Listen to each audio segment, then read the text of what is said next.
A boy once lived in a cave dwelling, labeled the son of a traitor, pushed out of the center of power. 50 years later, that person controls the second largest economy in the world.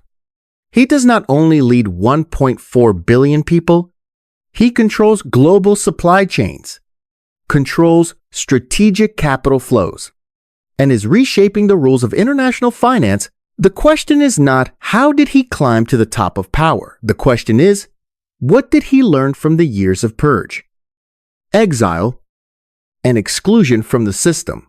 Because in politics, power does not come from speed. It comes from the ability to survive when factions are eliminating one another. And in finance, the one who controls the system is not the richest person, but the one who decides who gets access to capital, who gets to grow, and who is cut off from cash flow. From a teenager pushed to the bottom of society to the man restructuring China's model of power, this is not just a political story. This is a story about how concentrated power affects markets, affects investment, and affects the global economic order. Because when one person changes the rules at home, the entire financial world must adjust. When a leader changes the structure of power at home, it is not merely a domestic matter. It shifts capital flows. It reshapes supply chains. It changes how the world prices risk. Look at the market. China accounts for nearly 30% of global manufacturing output. It is the largest trading partner of more than 120 countries. It is a major creditor to many emerging economies. When policy in Beijing changes, stock indices in New York can tremble. When Beijing tightens control over technology, global semiconductor stocks fluctuate. When the central government decides to prioritize national security over growth, international investors must recalibrate their entire capital allocation strategy. And here is the core point. Concentrated political power creates two things at the same time: surface stability and latent systemic risk. A centralized system can act quickly. It can deploy large-scale industrial strategies. It can inject trillions of renminbi into infrastructure within just a few months. But that same system, when it changes direction, can erase hundreds of billions of dollars in market capitalization overnight. We have seen it. A crackdown on the technology sector, a purge of real estate, a restructuring of private education, not because the market demanded it, but because the central authority demanded it. So what is the real question? Not how powerful is he, but how does he use power to shape the economy? And deeper still, what strategy did he learn from a system that once purged his own family? Because when you grow up in an environment where power can disappear overnight, you do not just learn how to climb. You learn how to eliminate risk. And in high-level politics, eliminating risk often means eliminating rivals, eliminating factions, eliminating parallel centers of power. That is not merely political tactics. It is system governance. From a financial perspective, each anti-corruption campaign is not just cleaning the apparatus. It reallocates economic power. Each purge is not merely internal discipline. It alters ownership structures. And when power concentrates at a single point, capital allocation decisions concentrate as well. That creates a very particular kind of power. Not electoral power, not free market power, but strategic power. And to understand that, we must return to the beginning. Return to a teenager pushed to the bottom of the system. Because it was in those years of exclusion from the center of power that a philosophy took shape. The philosophy that power is not something you simply possess. Power is something you must continuously consolidate. And if you do not control the system will control you. If you want to understand how a leader controls an economy, do not look at the speeches. Look at the flow of money. After taking power, the first changes did not happen in public squares.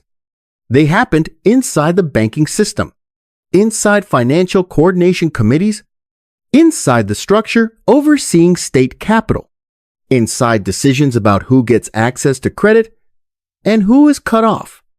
In China, capital is not just money.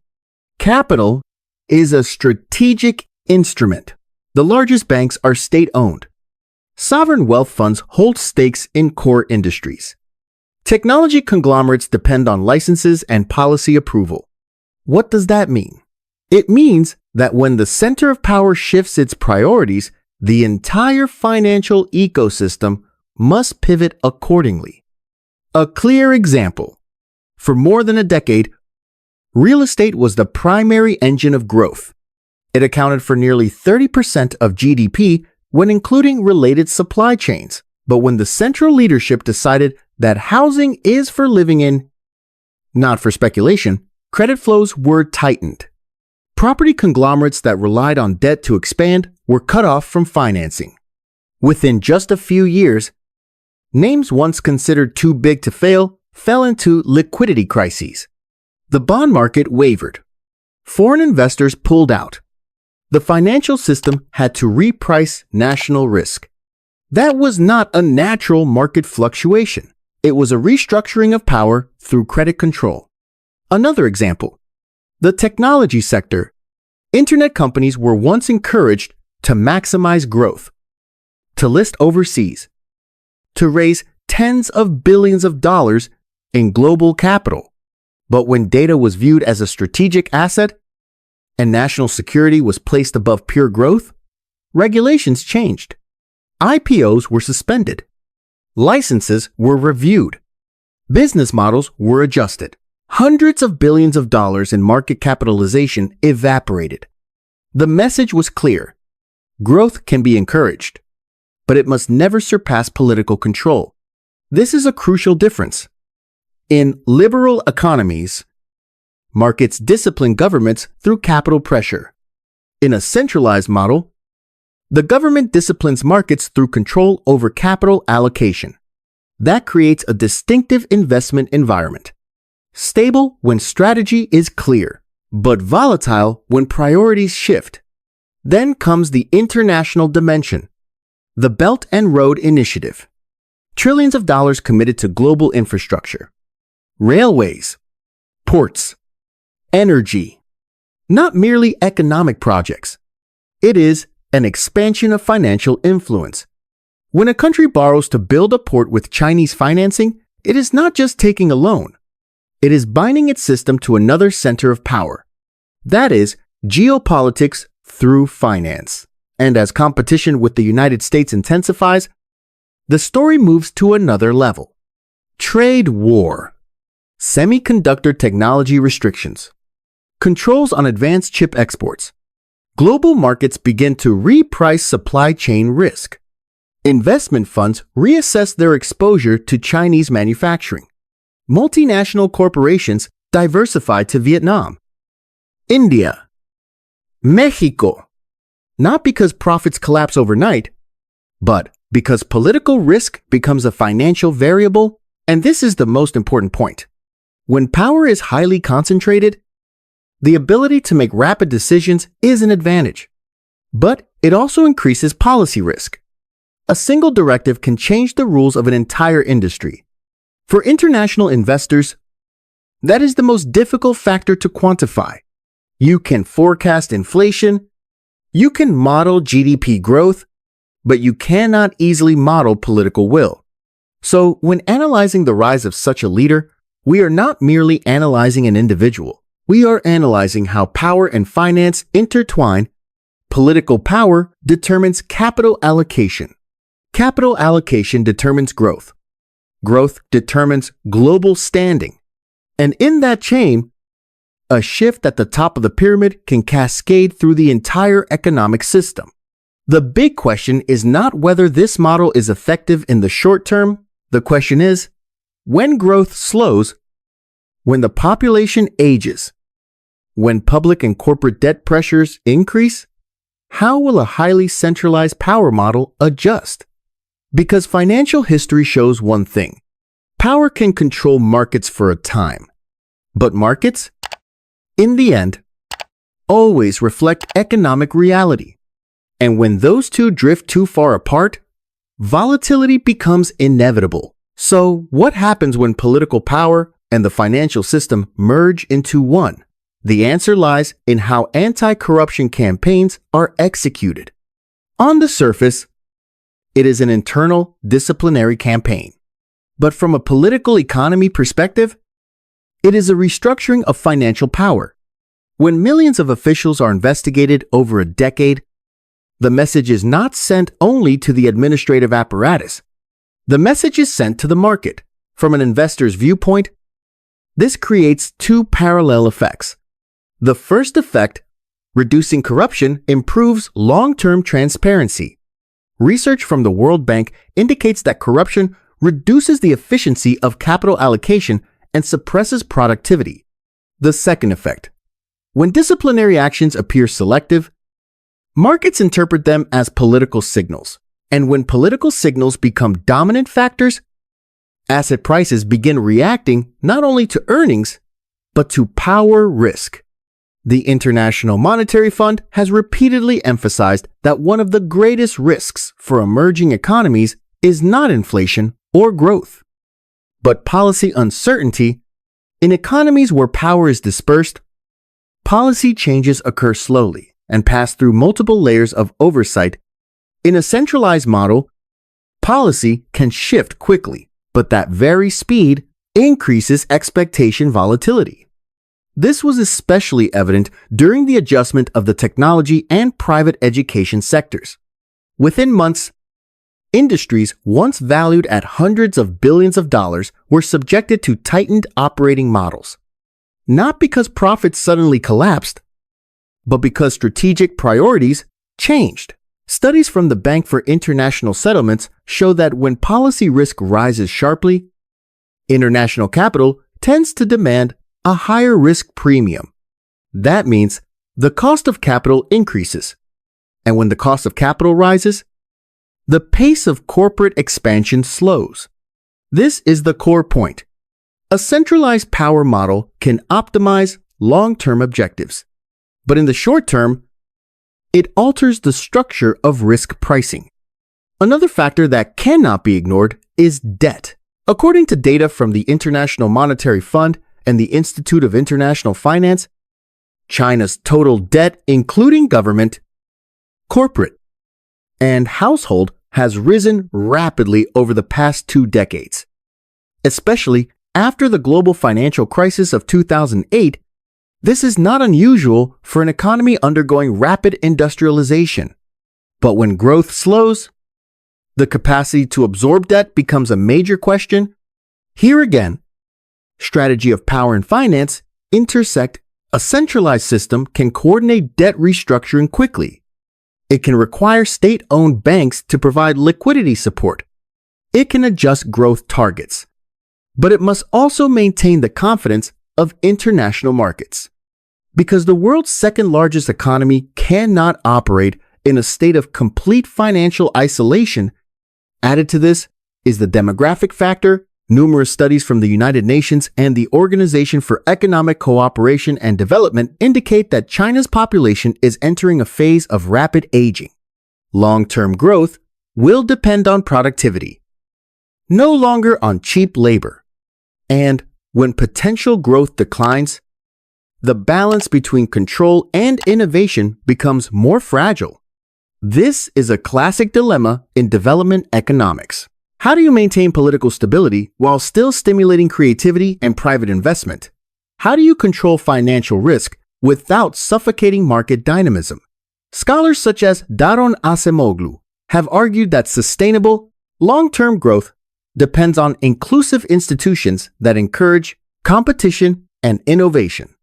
Meanwhile, highly centralized power models can achieve rapid growth for a period, but must continuously adapt to avoid stagnation. So when we look at the current power strategy, we are not just looking at an individual, we are looking at a large-scale economic experiment, a massive economy trying to balance centralized political control with global financial integration.